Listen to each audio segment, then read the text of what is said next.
Guys ఇప్పుడు మన దగ్గర ఎన్వాయిస్ కార్ ఉంది. ఇప్పుడు మనం కొండల్లోకి వెళ్తున్నాం. దీని ఎన్వాయిస్ పవర్ అంటే ఇప్పుడు మీకు చూపిస్తాను చూడండి. ఇప్పుడు మిలిటరీ బేస్ వైపు వచ్చాం. 3, 2, 1 ఆ స్పీడ్ అవుతుంది. కంట్రోల్ చేయడం ఈజీ అని ఎందుకంటే 6 వీలర్ కాబట్టి. ఇది మన హైవే మీదకి వెళ్ళి ఒకసారి ట్రై చేద్దాం. హైవే ఓకే, రైట్ వైపు తిరుగుతుంది. హైవే వచ్చేది. ఇంకా వచ్చేసి హైవే వైపు మళ్ళీ రైట్ తీసుకుంటే ఇంకా హైవే వైపు వెళ్ళిపోతాం. హైవే మీదకి వెళ్ళి మన ఎన్వాయిస్ చెప్పేస్తాం. జాగ్రత్తగా అలాగే రూల్స్ అండ్ రెగ్యులేషన్స్ మొత్తం కాబట్టి ఇటు తిరిగిపోతాం.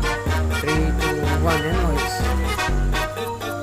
ఈ వీడియో మీకు నచ్చినట్లయితే లైక్ చేయండి, సబ్స్క్రైబ్ చేయండి, షేర్ చేయడం